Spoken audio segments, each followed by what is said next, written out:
presented by Preeti Music.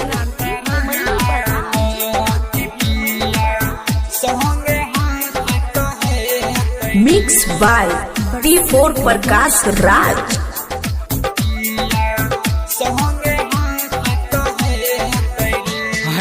भोरे जानू कैलो हमर चल जे तोइरे कि जानू हमर चल जे तोइरे कि हमारा पागल करके जान हमर परान कि पिया संगे हंसत हे तोइरे हते भोरे जानू कैलो हमर चल जे तोइरे कि जानो हमर चल जे तोइरे कि हमारा पागल करके जान हमर परान कि पिया संगे हंसत हे तोइरे।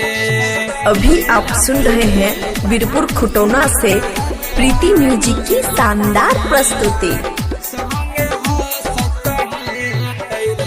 आजू के रतिया पिया वकर घूंघटा उठे तोइरे कि सैया वकर घूंघटा उठे तोइरे कि हमारा पागल करके जान हमर परान कि पिया संगे खुश हे तोइरे कि हमारा पागल करके जान हमर परान कि पिया संगे खुश हे तोइरे।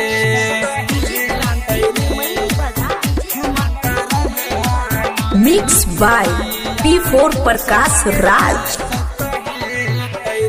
कैल अंगना में वकरा पिया संगे दहलै न हे तोइरे कि सैया संगे दहलै न हे तोइरे कि हमारा पागल करके जान हमर परान कि पिया संगे खुश हे तोइरे कि हमारा पागल करके जान हमर